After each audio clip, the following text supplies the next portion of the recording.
Bueno, ¿qué tal? ¿Cómo está? De cualquier manera, siempre hablamos de política, economía, siempre estamos contando qué es lo que va a pasar, que si este dólar no alcanza, que la inflación fue muy alta, que este muchacho en el Banco Central subió mucho la tasa y que puede apagar algunos brotes verdes que había porque la subió demasiado, arriba del 26%. Pero esta semana, que es Semana Santa, vamos a dejar de lado porque hay otros temas también. A fin de cuentas, estamos saturando bastante con la política y la economía y vamos a hablar de un tema que está en el tapete, que tiene que ver con todo, tiene que ver con la violencia familiar, tiene que ver con abusos, tiene que ver con crímenes, tiene que ver con lo que está pasando muchas veces que usted lo ve en la tapa de los medios de comunicación, especialmente todos los canales de noticias están a veces, parece que trabajaran en cadena con temas de secuestros, muertes, etcétera, etcétera.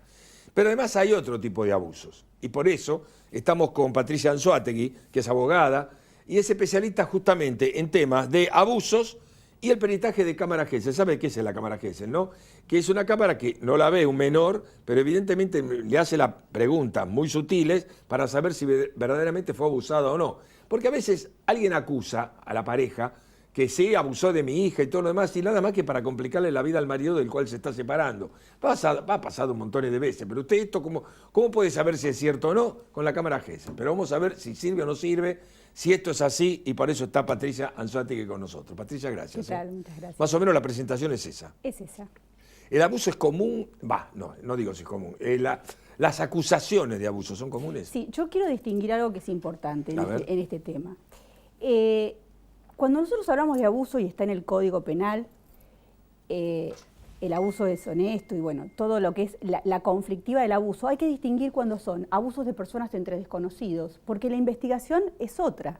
Parte por ahí de una persona anónima que no sabemos quién es. Pero en el abuso intrafamiliar hay que hacer distinciones. Es ese abuso donde uno imputa a una persona concreta.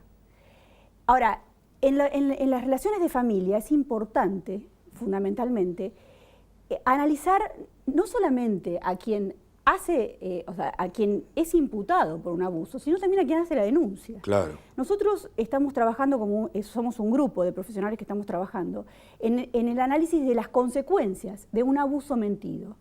Hace ya muchos años que yo me especializo en defender este tipo de situaciones en la cual a veces una mujer y a veces también un hombre a la pareja nueva de su mujer para sacarle a su hija. Nosotros hemos tenido un caso así en Avellaneda, donde una denuncia del padre y de la abuela hacia el padrastro, la nueva pareja de la madre, hizo que la mamá estuvo 10 meses sin su hija hasta que la recuperamos. Pero lo más común tal vez es cuando la mujer denuncia tocamientos a sus hijos por parte del padre. Por parte del padre. O a veces pasa cuando se están divorciando. Pasa cuando están para que él no divorciando. él no lo pueda ver, para sacárselo. En realidad siempre hay un montón de síntomas. Entre ellos, los impedimentos de contacto. Empiezan a tener problemas en poder ver a sus hijos. Y esos síntomas que son tan importantes poder verlos, ¿no? Porque muchos y muy pocos en realidad hombres los pueden advertir hasta que terminan con una denuncia de abuso y quedan sorprendidos por esto, porque finalmente con eso se hace una restricción, inmediatamente actúa un juez civil, se hace la restricción y por supuesto la causa penal. Bueno, ahí está, te hacen la denuncia, vos tenés restricción, no puede ver al hijo. ¿Cómo hace para defenderse de una acusación así si él no puede probar nada? En realidad sí tiene defensa. ¿Por ejemplo? Por ejemplo, bueno, nosotros como en el trabajo que hemos hecho, lo primero que hacemos es poner a disposición al imputado, porque el imputado en sí tiene que ser analizado. Sí, claro. Tienen que buscarse si hay algún tipo de patrón, alguna deficiencia, algún trastorno en el tema sexual. Sí. Y esto es muy importante, que él se ofrezca. En general, yo siempre lo digo, si usted lo hizo, no me busque como abogada porque no le sirvo. Sí. Porque yo lo voy a analizar como si fuese cualquier otra persona. Claro. Si usted tiene algún perfil, yo no lo voy a tomar. Y esto... O sea, si yo sospecho por lo que usted me dice que es culpable, conmigo no venga. Exactamente, pero además el tema es que se someta a todo el tipo de análisis. De pruebas, claro, que yo quiero hacer. ¿Cómo funciona la cámara Gesell? La cámara Gesell es lo que, además en el primer escrito, además de presentarnos, pedimos, lo ponemos a disposición y pedimos la cámara Gesell inmediatamente. ¿Por qué? La cámara Gesell es un método en el cual lo que se hace es interrogar a niños o adolescentes que fueron o víctimas o testigos también de algún delito. es un interrogatorio que tiene que ser hecho por profesionales psicólogos. Claro. Que tienen que estar entrenados en cámara Gesell, además. Sí. Y hay protocolos de cámara Gesell. En todas las provincias existen protocolos, tienen similitud. Lo que sucede es que en algunas provincias este problema concreto de la cámara Gesell es abordado por personas que por ahí no tienen la experiencia. Y además el otro problema es que no es algo tan usual. Entonces, ¿qué pasa? También al abogado le cuesta arribar a esto. Entonces, en el análisis que nosotros hacemos como profesionales, tenemos que siempre estar acompañados de un profesional psicólogo. Tiene que haber peritos psicólogos. Tiene que haber peritos psicólogos. Ir sin peritos psicólogos ya es una norma muy importante. Y así todo, a veces, en las provincias, nosotros tenemos un caso bastante complejo, donde en las provincias tienen la costumbre, además, de hacer que los detienen. Y por ahí pasan 1 año, 2 años detenidos. Y después se descubre, que no era, van a juicio oral y se descubren que no hubo abuso, pero esa persona perdió 2 años de su vida. Entonces, esto es lo tan grave. Por eso en estos momentos nos están llamando del país, de todo el país, porque justamente el problema es lo que está pasando en las provincias. No, porque además en la provincia vos te detienen 2 años, te pasás 2 años en la cárcel, descubre que sos inocente y te hacen un juicio millonario. Porque claro, bueno, la provincia lo que va a generar es en el futuro, nosotros tenemos un caso que en este momento está transitando por San Juan, donde justamente tienen detenido a una persona importante en cuanto es un empresario, sí. Y lo tienen detenido y le han arrebatado absolutamente todos los derechos. La cámara Gesell es absolutamente nula, además nosotros hemos planteado la nulidad, porque la entrevistadora, que es la jefa de cámara Gesell y ahora la jefa de un nuevo instituto que inventaron, sí, que le debe haber costado una fortuna a San Juan, y esta licenciada a la cual hemos denunciado por falsa denuncia, durante el interrogatorio de esos niños, avasalla a los niños, claro, les pregunta mal, los induce, directamente, claro, los lleva a un tema sexual que está prohibido, claro, y además le reitera las preguntas. Entonces, ¿qué pasa? El chico, cuando una persona, un adulto, ¿no?, que se posiciona en ese lugar como entrevistador, le pregunta muchas veces a un niño, el niño cree que la segunda vez que le preguntó, la primera vez contesté mal. Entonces, ¿qué provoca? Claro. Inmediatamente se empiezan a provocar contradicciones en el propio relato.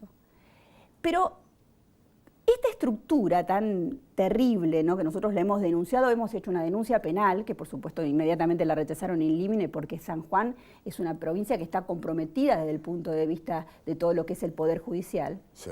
Porque a veces, obviamente, van a proteger a una persona que es la jefa porque queda muy mal todo el sistema. Claro. Entonces, es lógico que nos rechazaron in limine, bueno, apelamos, ahora nos concedieron la apelación, sí, y seguiremos eventualmente hasta la Corte Suprema. Pero la realidad es que mientras tanto este hombre está detenido. No, es una locura. Entonces, primero, lo que provoca en un hombre, solamente la denuncia. Sí, sí. O sea, son hombres que vienen a un estudio, pero absolutamente deprimidos, porque desconocen primero a la mujer con la que vivieron. Claro.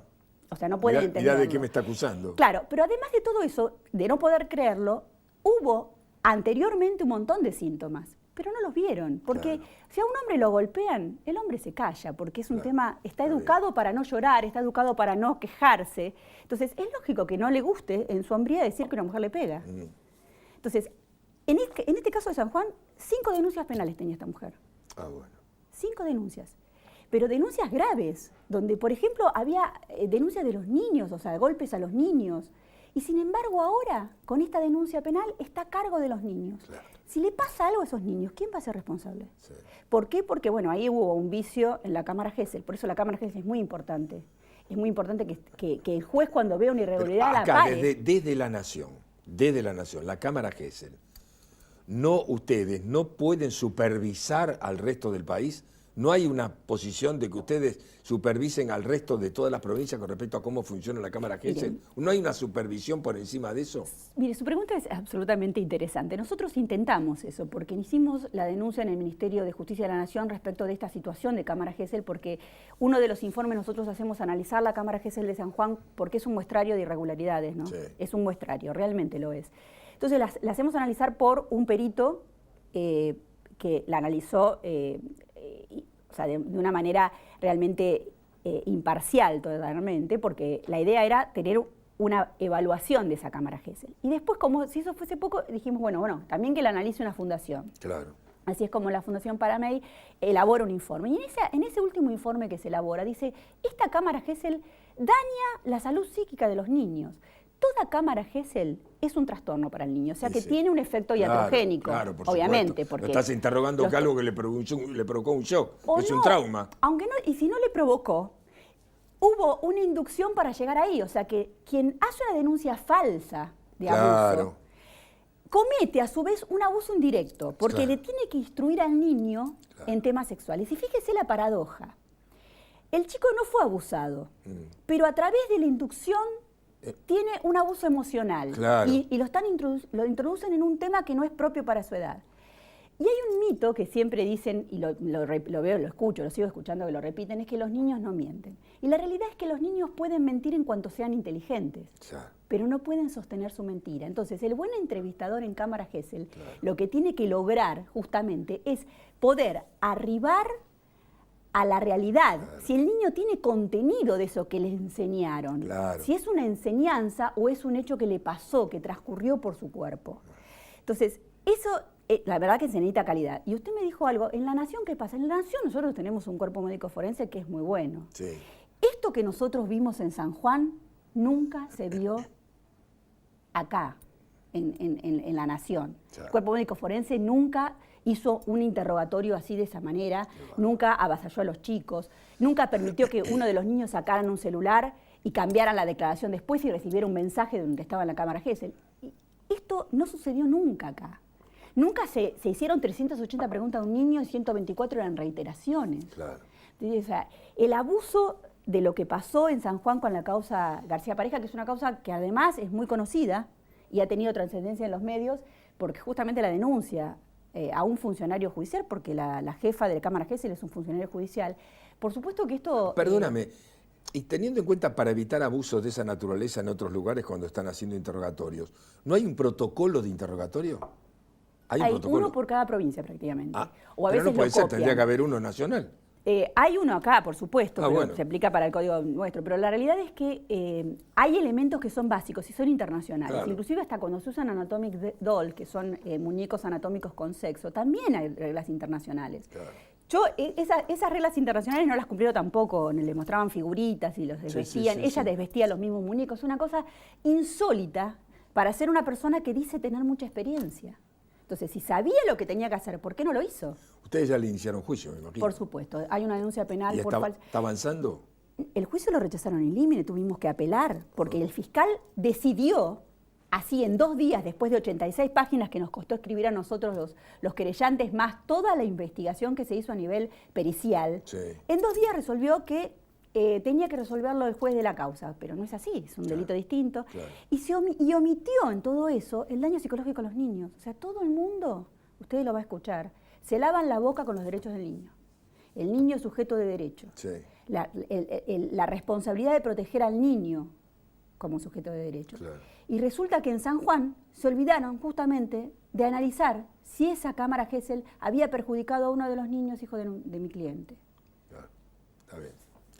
Bueno, además tuviste otros casos. Mire, nosotros acá en Capital tenemos muchas personas que están en estas circunstancias, muchos con buen resultado, o sea, han sido sobreseídos y bueno, lógicamente ya estamos tratando de recuperar que vuelvan a ver a sus hijos, porque además todo esto tiene una consecuencia, que es que logran desvincular a ese padre de su hijo. Sí, claro. Entonces hay un montón... Es como una revancha de una mujer para cuando la ruptura es casi... es muy fuerte, es muy violenta, cuando ya casi no se pueden ver, aparece la venganza, y dentro de la venganza puede haber cualquier tipo de acusaciones. Y una de las acusaciones es, bueno, abusaba de mi hija. Esa es una de las acusaciones. Que además es automática, porque inmediatamente logran la restricción. Automáticamente, cuando vos decís eso, usted no la puede ver más. Exactamente. Y a veces la prorrogan, porque obviamente hasta que no estén... el otro problema es el que la cámara Gesell a veces no se consigue fecha tan rápido. No, además tenés meses cuando el padre no puede ver a la hija. Exactamente. Y el otro problema concreto es que esto tiene solución. O sea, no hay que ser ningún cráneo, y esto es un poco dirigido no solamente a los jueces que están tratando de paliar esto, porque acá en Capital, primero, no los encarcelan. Eso ya es un gran avance. Y segundo... en Capital se empieza a investigar y ya se está aceptando los mismos análisis que se le hace al imputado se le haga también a la denunciante. Está bien. Y eso es muy importante, Eso porque es clave. la psicología de quien denuncia, si es una perversa, claro. puede ser capaz de utilizar a sus hijos. Totalmente. Entonces, me parece que ese es y por eso es algo que lo pueden implementar los legisladores, o sea, pueden poner una protección integral del niño. Ya yo no quiero ver la óptica solamente de quien denuncia, claro, de creerle a la mujer. Hay que creerle a los niños. Fantástico, pero protejamos a los niños de verdad. Exactamente. Patricia Anzoátegui, muchas gracias. Gracias a usted. Señor director, seguimos así. Un corte y ya volvemos.